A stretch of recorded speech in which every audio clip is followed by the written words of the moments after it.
retour sur le plateau de li coow li ci pind mi ñu ñëwaat fii ci beneen rubrique ñu war cee accueillir suñu caatu kër si sa Tima mu war ñoo ñëwal ci l'actualité phare du net yaakaar naa dañ koy bàyyi rek moom mu introduire ci rubrique bi Fatima lan moo gën a fës ci actu net yaakaar naa l'actualité dominante reste le concours général. waa asalaamaaleykum ñu nuyoowaat ces téléspectateurs di leen fàttali ñu ngi toujours seen émission coow li si pënd mi ñu ñëw ak yéen rubrique actualité Actunet actualité bi ci gën a fës mooy concours général boobu ñu ameloon ca Grand Théâtre le 30 juillet 2024 ñu ci doon nommé prix meilleur élève yi terminale ak première ñu ngi ci amoon lauréat comme ku tudd Cheikh Omar Touré. Ahmed Bassir Touré. Cheikh Ahmed Bassir Touré. waaw Ahmed Bassir Touré nekk ca école britannique militaire ca Saint-Louis moom la ñu nommé woon meilleur élève de terminale. mooy Cheikh Ahmed Bassir Touré. waaw Cheikh Ahmed mooy Bassir meilleur Touré. élève de terminale. waaw mooy meilleur élève terminale du Sénégal. am nañ tamit beneen lauréat meilleur élève de la classe de première du nom de Zeynab Diène Sambou. Zeynab Diène Samb. waaw Zeynab Diène Sambou moom la ñu nommé woon meilleur élève de la classe de première. moom mi ngi jàngee école cours privé Racine School bu nekk fële ca Guédiawaye voilà moom la ñu nommé woon fekkee ñu ñëw ci répartition prix yi. concours général 2024 en classe de première ñoo ngi amoon 54 lauréats pour le public et 9 lauréats pour le privé. bu delloo ci en classe de terminale ñoo ngi amoon 41 pour public bi ak 8 pour privé bi donc au total moo ñuy jox 95 pour public bi ak 17 pour privé bi léegi li ci ëpp 57 filles 57 jigéen la ak 55 góor. donc mën nañu wax ni jigéen ñi ñoo ëpp prix ay góor ñi. waaw il paraît que jigéen ñi ñoo gën a nekk dominé daal jàngkat que góor ñi daal maanaam. c'est vrai ah loolu dafa feeñ sax ba ci bac bi ah. waaw bac bi voilà. yëpp résultat yi jigéen ñi ñooy dominé. damaa xamul nag liñ ëpp tax xaw ma dañoo gën a aay. loolu xam naa après dinañ ko xoolaat. non jigéen ñi ñoo gën a nekk jàngkat. waaw waaw loolu xam naa góor ñi ñu dinañ ci tontu. waaw voilà ci biir man moom du ma élève du mu ci tontu. ci cérémonie boobu am nañ kii suñu lauréat boobu di soxna Zeynab Diène Samb. am na benn réaction bu extraordinaire boo xamante ne day exprimer contenteem ak vu que moom la ñu nommé meilleur élève classe de première ñu seetaan réaction am pendant cérémonie boobu après ñu. acca ñu seetaan ko ñu. sant yàlla parce que lépp lu baax duñu am suñu àdd dañu xam ni jàppandal yàlla la. def naa beneen concours en mathématiques boobu aussi yàlla jàppale ñu si bañ ma gagné ko. année passée def naa aussi Miss Chance boobu aussi ñu ngi sant yàlla réussir naa am premier kii. métier yu bëri yu ma intéressé comme génie civil tout ce qui touche à l'informatique intelligence artificielle. jàng du xaar kenn ni ko demal nga jàngi en fait amour xam naa amour bu mu ci am moom la quoi daf ci fas jom def ci li ci war. waaw retour sur le plateau xam naa mu ngi noonu kooku mooy Zeynab Samb mooy lauréate bu prix grand nu mu tudd concours général bi nga xam ne am na fii ci Sénégal te ñu amaloon ko remise des lauréats yi fële ca Grand Théâtre moom moo jël premier prix ci wàllu élève terminal yi moom lañ élève première yi donc moom lañ doon seetaan léegi mu yëkkati ay kàddu nga wax ñu lu ci topp Tima ci actualité yi. waaw bu ñu paree si loolu ñu toftal si suñu mbokku Ahmed Bachir Touré moom mu ñu nommé woon meilleur élève classe de terminale moom tamit dañ leen di woon benn portrait bu ñu defoon après ñu ñëwaat incha allah. donc ñu xool portrait Ahmed Bachir Touré premier prix lauréat des élèves de terminale du concours général donc ñu xool élément bi ñëwaat ah. retour sur le plateau xam naa après élément bu am solo boobu ñu Fatima waa lan moo ci toppaat. waaw après élément boobu noonu ñu ñëw seen rubrique Actubuzz. Actubuzz waaw lan mooy def buzz instant bii nii. instant bi dañuy ñëw si wàllum sport bi. ci sport bi. waaw respectivement ci lutte bi. lutte bi ah. waa instant bi mooy làmb ji. waa làmb ji. actualité bi def ba instant bi mooy sortie de prison Lac de Guiers 2. xëy na jamono jële dañ ko jàppoon. prison pour cause de. waaw ci wàllu ay yaakaar naa ci yiñ ko tuumaaloon ci wàllu. visa ak yooyu. waaw bi mu génnee nag mi ngi remercier suñu roi des arènes Modou Lo ak Zab Balla Gaye 2 boobu. bi sorti bi mu génnee prison tak ñooñu la doon remercier muy suñu roi des arènes Modou Lo ak Zab Balla Gaye 2. moom dafa remercier Modou Lo. zappe Balla Gaye 2. waaw ñoom daal maanaam def nañ ay taxawaay yu am solo. ci sorti prison. mooy lu am solo moom yaakaar naa la Balla Gaye 2 moo nekkoon gaynam IBD. waaw. salaamaaleykum encore une fois donc am nañu mbégte ñëw toog ak donc ce charmant public ñi nekk fii ci plateau bi ci SM5 TV comme li nga man moom xamee ngeen ma ñëpp a ma xam ak sama ñaawaay waaye tey ma comme tamit rek lu ma leen waxee lii su ma ko solee rek damay fàttali bi may jàppee bi nga di ko bàcc ci plateau bi ci solo mu may naan moo ma dàq solo donc ñu ngi koy nuyu au passage donc di nuyu ñi nga xam ne ñëpp ñoo ngi fii ñi fi jot a jaar donc di nuyu suñu invité monsieur Madiaye Dieye di nuyu donc suñu journaliste boo xam ne bu solo macha allah donc c'est pas la peine donc ñu ciy décrire di nuyu tamit suñu grand Mansour Faye donc comme ni mu ko waxee donc dafa xaw a jaaxal nit ñi tey jii nga gis borom kër par exemple génn këram tàggataawu kër gi bàyyi yaay kër gi loolu moo comme par exemple Lac de Guiers ak Balla Gaye noonu la fa xew ndax Balla Gaye ak Lac de Guiers ñëpp a xam nañu ay doomu ndey lañu maanaam ci wàllu mbokk ay doomu ndey lañ en plus tamit doon doomu ndey tamit bokk Casamance bokk tamit Guédiawaye donc dafa xaw a bizarre ci nit ñi.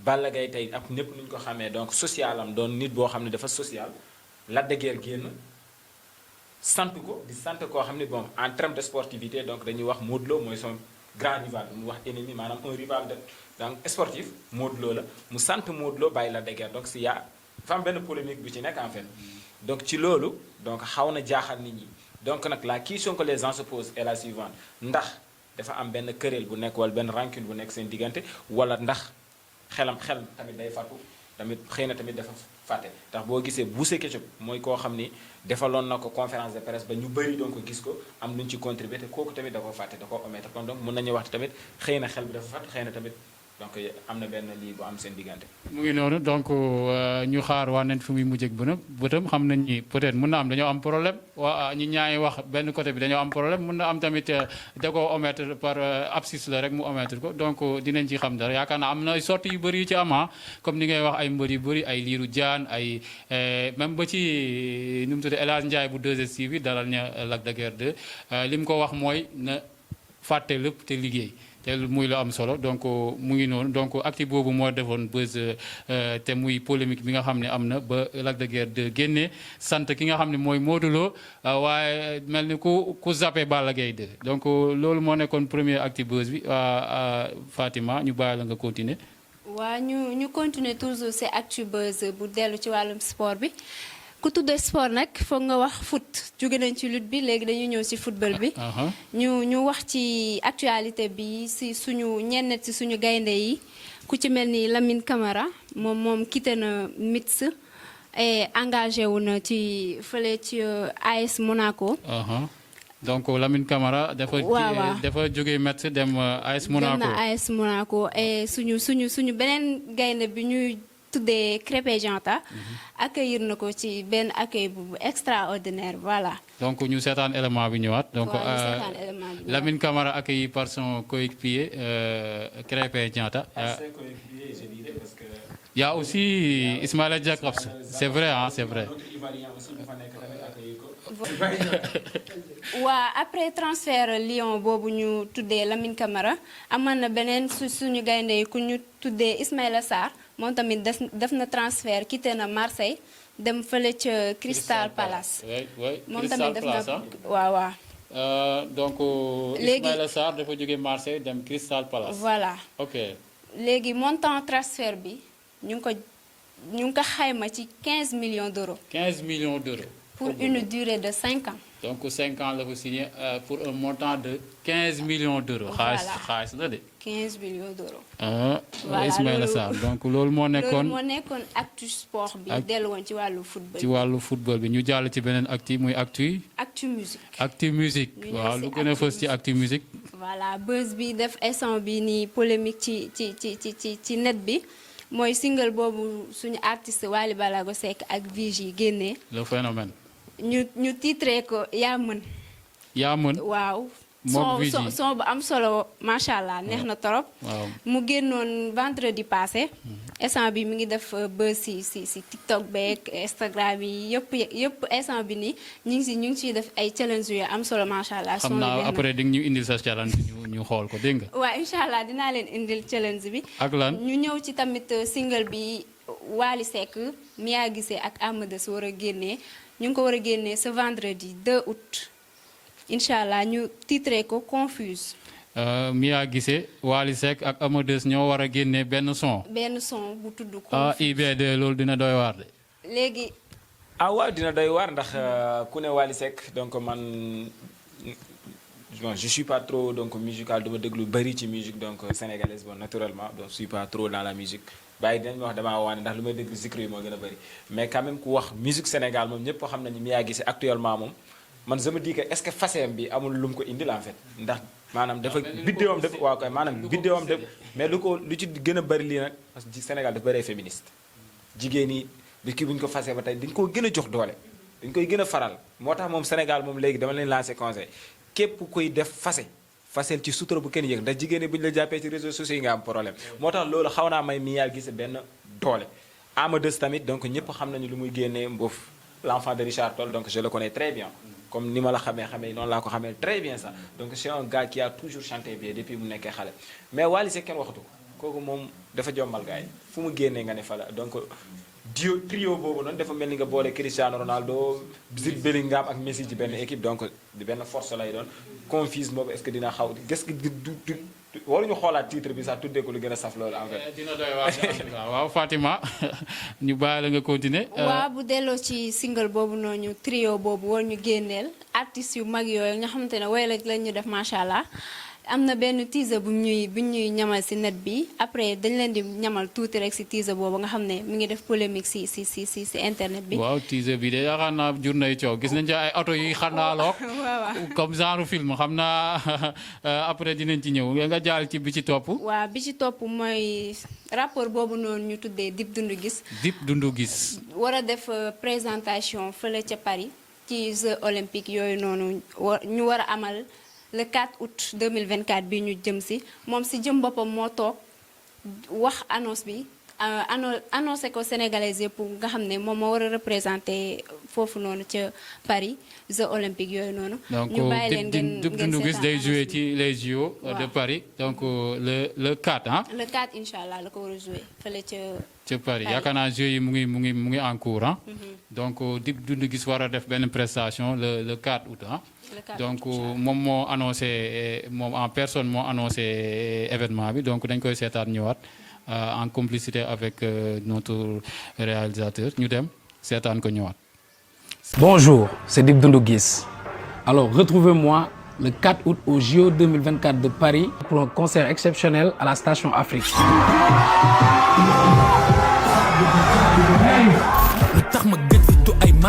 Je serai là pour vous offrir un moment unique de musique et de culture et pour soutenir les Jeux olympiques de la jeunesse de Dakar 2026. Merci à Mohamed Niabali, maire de l'île Saint-Denis pour l'invitation. À bientôt. waaw voilà loolu moo dellu woon ci rubrique actualité bi ñu amaloon mu dellu ci rubrique musique football lutte ak concours général boobu noonu li seen émission coow li si pënd bi xam naa dañuy delloowaat kàddu gi sëñ Mansour rek après mu ñëw ci li ci topp incha allah. voilà ñu ngi jaajëfal si cette image ci actualité phare di net bi mu ñu indil muy lu am solo donc ñu ngi koy jaajëfal sans transition dañuy introduire IBD la voix du peuple mu dalal ganam bi muy maestro xam naa ñu bàyyi IBD mu présenté ko après ñu dugg ci waxtaan bi IBD ñu bàyyi la nga présenté sa gan bi après nga dalal ko.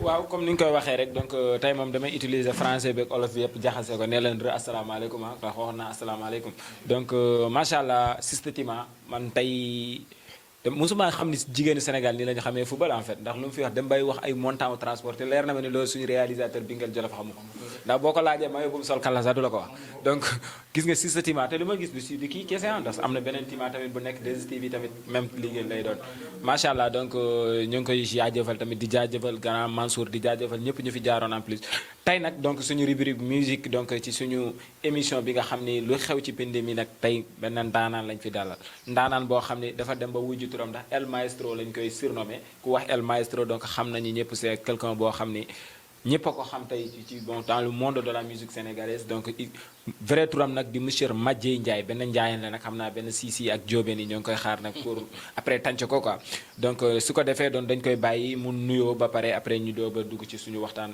El Maestro ñu ngi lay dalal ci suñu plateau. jaajëf asalaamaaleykum avant de commencer maa ngi ziar tous les membres de la SM5 TV waaw di leen remercier beaucoup vraiment si dalal bi ma dalal si seen émission bi quoi si appréciable je vous remercie beaucoup. waaw macha allah donc comme ni ñu koy defee rek à chaque instant donc dañ ciy ànd ak suñu partenaire Al Maktoum Business nga xam ne daal képp koo xam ne yaa ngi bëgg daal ci wàllum construction ci wàllum tontine ak ci wàllum ak lu mu ti doon rek donc ñëwal Al Maktoum Business donc ce sont les meilleurs dans leur domaine donc di jaajëfal aussi monsieur Madjey Ndiaye ki nga xam ni moom moo représenté tey benn artiste renommé dafa représenté ki nga xam ni mooy Prince Moussa Sissoko un artiste sénégalais boo xam ni mu ngi dund fale ca Autriche di fa def benn liggéey boo xam ni c'est extraordinaire ku wax Autriche nag donc dañuy delloo donc affaire yi ba côté ca Europe donc fale ca Europe donc soriwul Allemagne soriwul Hongrie donc Autriche mu ngi ci diggante bi donc di benn dëkk boo xam ni man mi sax xam naa maa ngi fay rêvé dem temps yi donc ngeen ñaanal ma rek après donc mu kooku mi nga xam ni mooy Prince Moussa Sissoko donc fa la nekk fa la dund mais ba tey teewul donc léppam Sénégal la donc léppam donc Sénégal la bàyyiwul ay racinam mu ngi ciy dund ba tey donc dañ koy bàyyi mu wax ñu exactement El Maestro kan mooy Prince Moussa Sissoko. waaw Prince Moussa Sissoko c'est un musicien sénégalais qui vit en Autriche mais il est issu de la famille Sunjulu Sissoko du Sénégal quoi mais moom bon mi ngi évoluer partout dans le monde day dem tourner partout Japon Hollande partout dans le monde quoi il fait des tournées. waaw néanmoins tamit am nañu ay yëngu fii ci Sénégal quoi mais bariwul noonu ñun suñu projet li ci ëpp ce sont des projets d'extérieur quoi entre Suisse bi Autriche suñu projet yëpp fa lañ koy produire quoi mais la plupart de nos productions fii lañ koy toggee après yàq ji ko foofu quoi waaw. waaw macha allah kon loolu moom da ngeen a war a fay impôt bu rëy a rëy ndax waroon ñun ñu togg fii suñu togg Sénégal ngeen koy yóbbu Autriche mais macha allah loolu tamit day wéyal suñu culture donc day tamit tax tamit gars yi xam su culture sénégalaise nga xam ne ça fait partie des meilleures cultures du monde mais tey. mais lan moo tax choix boobu. lan moo tax choix boobu bëggoon naa nga ñëw ci grand lan moo tax ngeen nekk ay sénégalais juddoo fi màggee fi yëngu ci musique ngeen fi toggee seen i album di ko yàq jeefewul choix boobu lan moo ko waral. xam nga tout d'abord pour mieux expliquer au fond musique dafa nekk benn métier bu vaste te boo ko dee xool ñun on a une culture qui ne va pas trop bien à l'extérieur quoi pour qu'on se dise la vérité presque fii musiciens yi nga xam ne ñoom ñoo ëpp renommé au Sénégal yaakaar naa ne souvent dañuy def fi benn album dem ba fële def fa album extérieur fréquemment gars yi dañ koy def comprendre nga te artiste bi toujours il faut nga pour nga mieux vraiment produire foog nga jéem a sillonner yeneen territoire quoi soo ko deful peut-être apport bi du demee noonu parce que le mbalax la c'est une musique qui ne marche pas trop fort à l'extérieur boo demee tey jii Afrique centrale bii rek mbalax mi ça ne marche pas là-bas d'autant plus qu'en Europe tournée yi ngay dégg fii yëpp ay tournée wax nii la rek pour dire la vérité quoi mais les gens ils jouent avec des communautés gambiennes ak ay mbootaay sénégalais la ñuy tëgg fi mais gisagoo benn musicien sénégalais c'est rare peut-être Youssou Ndour Baaba Maal suñu tanoor yooyu peut-être ñu dem ci yenn scènes yi quoi mais nouvelle génération bi bëri na ñi nga xam ni suñu la waxee dëgg produire gënu ci benn scène bu rëy Europe. waaw wax ci non xam nga il a Zénith composé je ne l'appelle pas ça Zénith il faut qu'on se dise la vérité aussi quoi parce que moom tëggul musique bi nga xam ne dina impressionner tubaab bay dugg Zénith tëggu ko même ñu ko fi jiitu ci musique mag ko ëpp ko talent egguñu sax autorisé nit pour vous dire la vérité donc yooyu ay waxi kese la comme ni ma la ko expliquer quoi il faut que ñun ñu xam li ñu bëgg ak fa nu jëm d'abord parce que tey jii boo demee Afrique centrale dañ ñu raw bu baax mais Sénégalais yi suivre les ñag la vraiment ci télévision yeeg yooyu sax xam na nit ñi actuellement ñoom ñoo ngi jéem a épauler ak occidentaux yi ci seeni visuel ak seeni façon musique comprendre nga musique dafa vaste mais nit ki il faut essayer toujours de progresser quoi dans un bon sens mais peut-être ñun eggaguñu niveau gëstu bi nga xam ne par exemple ko moom la ñu kii quoi waaw waaw macha allah donc ba tey bu ñu ko déggee mu wax nu mu ko bëggee expliquer c'est-à-dire donc lu tax ñuy toggee fii ci Sénégal donc teg ko ci aéroport yi wàcc ci donc ci salle d'attente aéroport yi gën a mag Europe dem yàkkee ko foofu noonu c'est juste donc benn suivi wala benn plan de carrière boo xam ne donc dañoo bëgg a internationaliser votre musique donc ñoo ngi leen ci jaajëfal tamit loolu tamit ni ma ko waxee sànq day tax suñu culture gën a dund waaye lu ci gën a lu tax tey ma gën laa sawar a indi suñu plateau mooy da ngeen a génnee benn album te loolu tamit day justifier donc li nga wax ni tax album bi li ngeen ko tuddee mooy jaay sa réew jaay sa réew nag donc ak baaba yi ak séeréer yi jaayuñu Sénégal de jaay sa réew mooy maanaam ñu tax ñu gën a xam Sénégal feneen en fait donc jaay sa réew donc Prince Moussa Sissoko donc moo ko génnee donc ci juillet 2024 bi album bi donc composé selon lui donc de 11 titres dañu lay bàyyi yow nga développer ñu album bi. waaw tout d'abord il faut que je vous présente brièvement qui est Prince Moussa Sissoko d'abord. Moom c'est un musicien qui joue la kora c'est un auteur compositeur et arrangeur comprendre nga boo ko dee xool moom album bi projet bi tegoo dañu indi ay musiciens suisses fii ñu sélectionné leen avec ay africains fii ñu def album bi Prince nag c'est vraiment pour dire la vérité moom moo directionné musique bi moo ko arrangé pour dire la vérité quoi comprendre nga suñu vision mooy ñu def benn fusion xam nga ñun sëy ji boo demee si nasaraan bi pour dire la vérité ñoo ñu ëpp 10 000 fois auteur ci musique mais ñun ñoo leen ëpp chaleur loolu moo différencier Europe ak Occident ak fii quoi à part ñun sa chaleur amoo lenn looy ëppale ci xam-xam tubaab bi wala ci pratique bi comprendre nga donc album bi nga xam ne par exemple chaleur mooy maanaam xam nga chaleur par exemple li ma la ko mën a expliquer mënuma ko expliquer carrément ci vrai terme de la musique quoi. bokk na ci salañ mën nañu wax salañ. maanaam ci benn salañ ci benn loolu ko nasaraan bi quoi. tey jii tubaab boo ko jëloon di ko jouer par exemple afrobeat boo jëlee un très bon musicien africain di ko jouer afrobeat bi kooku mooy gën a tàng parce que boo ko dégloo ni album bi déjà dinaa leen ko envoyer ngeen déglu yenn morceaux yi soo dégloo yenn morceaux yi batteur bi c'est un ñàkk Raphaël claviste pianiste bi.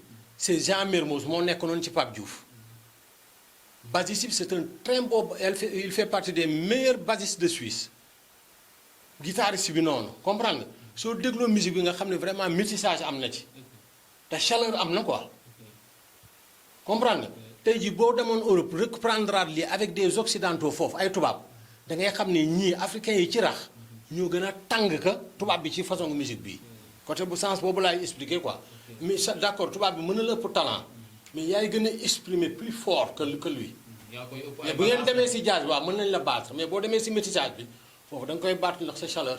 waaw foofu dama lay xaw a am lu mu la compal foofu la pourquoi le choix de métissage musical boobu noonu alors que yéen da ngeen a waxoon bon dans vos projets da ngeen a bëgg a yóbbu suñu culture fenn mais tey boo leen mixé suñu musique ak beneen musique boo xam ne moomuñu ko donc est-ce que loolu suñu culture bi kese ngeen fa yóbbu.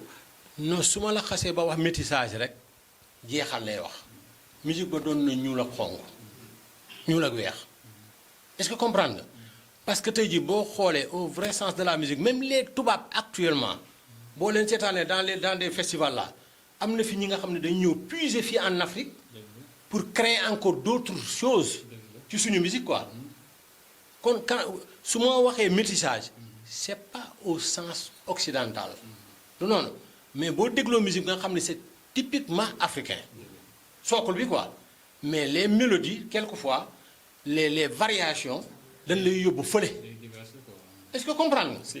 affaire bi noonu la demee parce que ñun comme ni ma la ko wax sànq au début on ne peut pas vendre une marchandise sans autant l'exposer te bu fekkee ni yow da ngay exposer fa la mbalax tu s'en sortira pas duñ la déglu kon daal su ma comprendre daal c'est tissu ça. bi fii ci Sénégal ngeen ko jëndee mais bouton yi ak yeneen yi ngeen jëndee ko. Très bien, c'est Macha ça. Allah. C'est ça.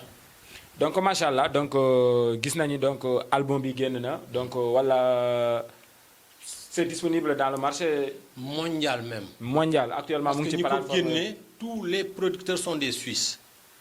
ñun nag si seen ginnaaw la ñu nekk man presque man maa géré fii tous les intérims de ces groupes suisses là.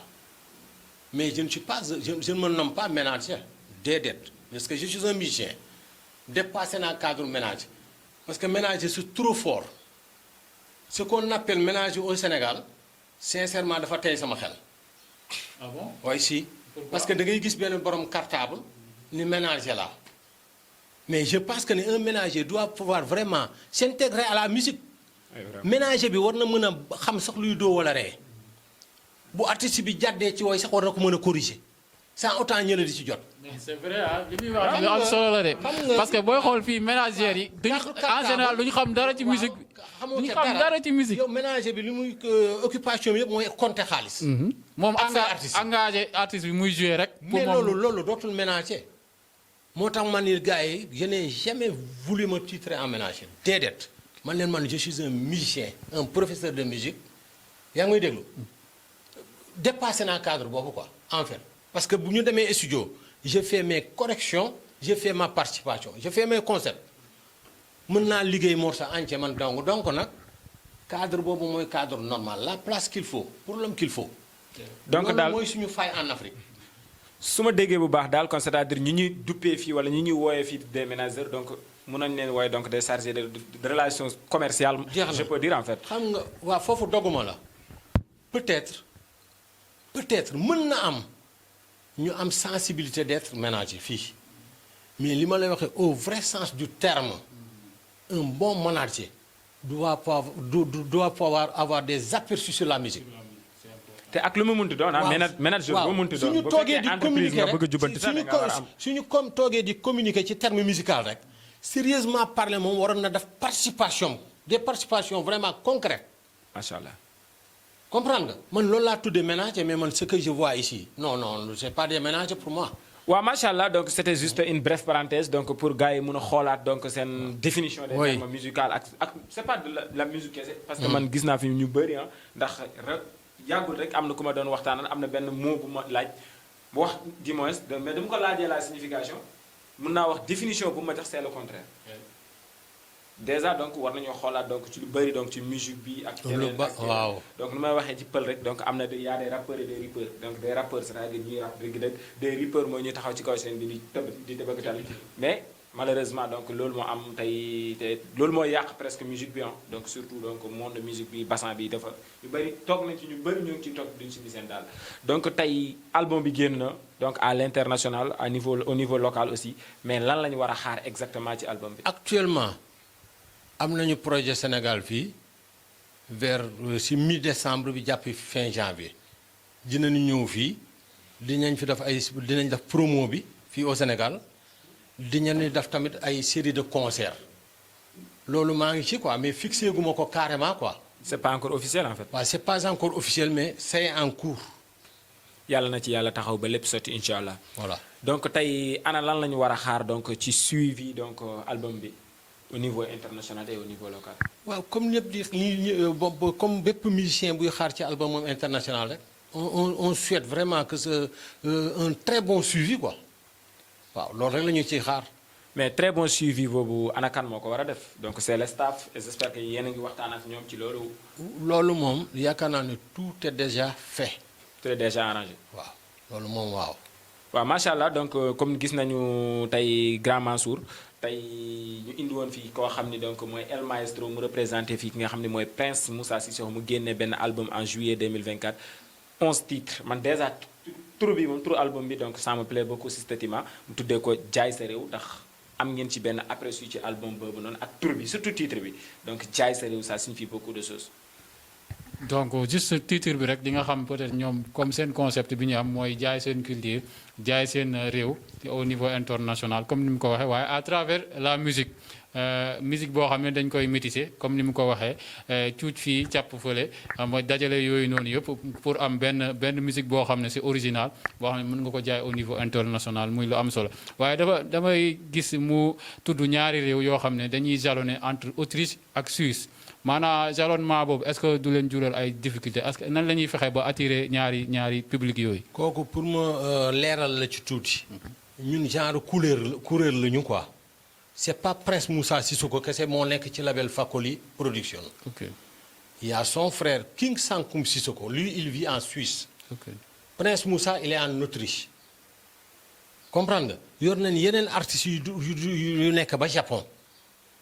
comprendre nga donc loolu moo tax fële duñu fa am yenn difficultés yi ba pare vraiment on a des links aussi. ok waaw c'est ça. donc muy lu am solo xam naa ñu delloo kàddu gi IBD mu yaakaar naa mun joxe kàddu mi xam na Tima amoo question boo koy posé.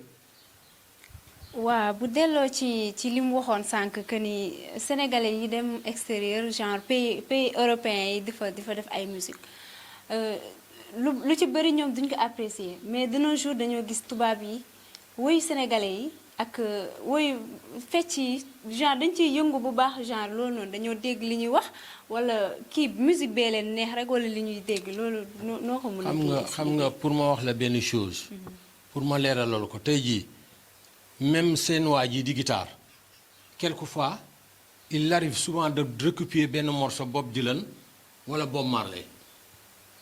te le tubaab est très curieux ñun ñoo leen gën a riche source pour dire la vérité il y a trop de rythmes africains yi nga xam ni boo ko yóbbee Europe facilement tubaab bi mën nañu ko composer defar ko toggaat ko est-ce que comprendre nga fecc yi c'est de l'art comprendre nga nit koo gis nit lu la ëpp xam-xam yàlla deful nga ëppale ko lépp du ñàkk benn côté bi nga xam ne sérieusement parler dana la ca ginni comprendre nga tubaab bi de talent ñooñu man ci musique waxatuñ ko seenuñu leen mais ñun yàlla jox nañu benn source bi nga xam ni dañ ko soxla lool ci ñun boobu te bis bu ne ñu jël si ko waaw bis bu ne ñu jël ko xanaa kañ ñun ñoo xamoon nan leen koy marchander ak ñoom nan leen koy fusionner ak ñoom quoi parce que africains yu bëri fii jaay nañu suñu art fii si dérisoirement pour dire la vérité su doon tubaab bi accès boobu doo ko am bañ lay xamal yenn yi wala dina ko jox nii si yenn anam yi quoi. waaw loolu mooy suñu faay. d'accord waaw ñu ngi lay jaajëfal si leeral bi ñu leeralal en plus ñu ngi lay wax ni ñu ngi xaar avec impatience album boobu ngeen tuddee jaay sa réew parce que jaay sa réew moom boo ko déggee genre day yóbbu foo xamante ne sa réew day sori ba fu mu toll ñëpp di ko tudd voilà ñu ngi di leen wax ñoo ngi xaar avec impatience album bi ñu delloowaat. waaw macha allah donc El Maestro leeral bi jaar na yoon man nag surtout fi nga waxee surtout donc benn fusion artistique bi mën naa wax rek damay dellu tuuti ci benn son Pape Diouf am na benn kàddu bu ci am solo bu mu ci wax mu ne gëmm bu duggee cinéma xaw ma ay bëtam taxut amaana sax musique bu mu fa dégg moo dugg ci xolam. tey ñi tubaab yi tey ku ci boo ci dégg tey Doudou Ndiaye Rose tey feccaloo na fi ay tubaab yu bëri yàlla na ko yàlla xare ajana donc certes dégguñu ndenger bu ñu wëy mais rythme bi. donc ñun ñëpp am sens bon on partage tous les mêmes sens donc sens bi nga am pour yow déglu man sens boobu laay déglu. ndax tey ñu bëri tey ñoo ngi fii nii boo leen déggee ñuy wëy musique anglais yi nuñ koy wëyee ak ñee lu ñu wax pourtant ça ne fait même pas la bon beaucoup de ça mais pourtant il arrive donc à fusionner yenn son yoo xam ni changé waat que de tel point que donc mixage donc yàlla dafa may africain sens. ñun moom loolu yàlla moo ñu ko may. mënuñu defar mais transformation moom yàlla moo ñu ko defar tey bingeel mii nii sax mun naa bañ a xam donc caméra lu ñu koy defaree mais caméra lu ci yàqu moom mun na ko defar te parce que curiosité bu nekk ci dans la personne c'est naturellement donc on est naturellement curieux donc loolu yàlla ñu ko bindee donc ñoo ngi leen di ñaanal tamit donc bonne suite de carrière donc ngeen ñëw Sénégal surtout nag dee leen wàcc Sénégal bu baax a baax ngeen ñëw toj. non fii moom généralement chaque mois de novembre on est là jusqu'en février.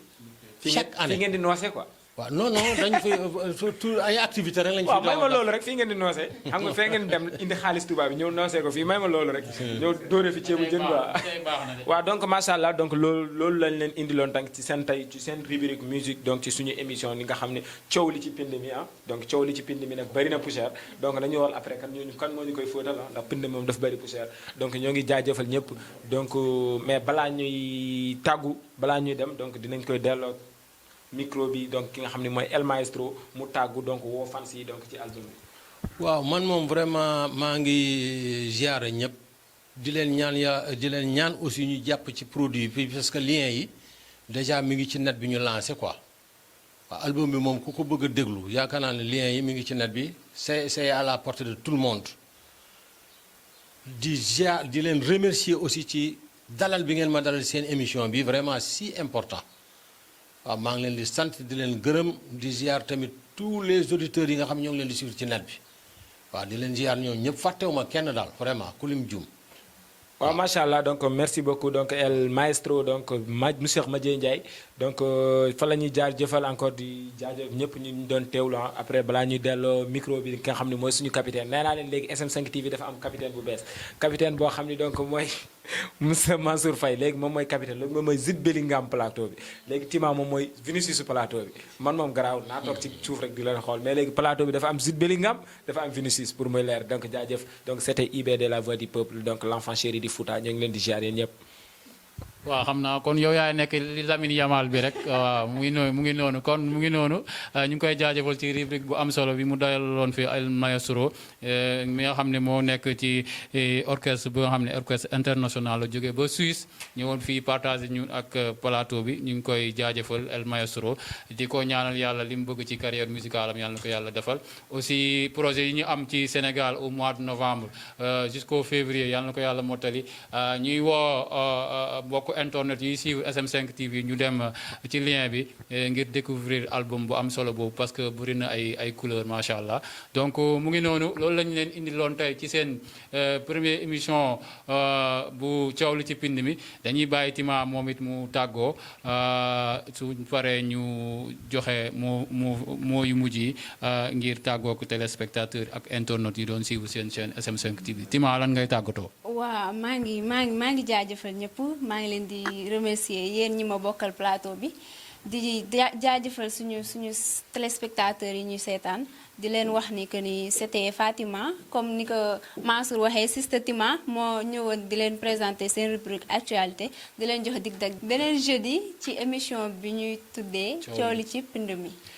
mu ngi noonu donc noonu la tolloon donc ci émission coow li ci pind mi wax naa ko sànq coow li ci pind mi nag li ñu ci intéressé mooy na ñëpp am ndox rek ñi am baag ak ñi amul baag ñëpp ñu fexe ñu root sur tous les domaines donc loolu mooy suñu objectif di leen jox dig daje jeudi prochain ci beneen émission ci beneen numéro ci coow li ci pind mi ñu ngi leen di jaajëfal wasalaam. Vous êtes acteur culturel, vous optez pour la culture, vous optez pour le divertissement. Bienvenue dans les fréquences de SM5 TV, la télé autrement, la télé 100% culturelle, la culture au diapason des 5 horizons du monde.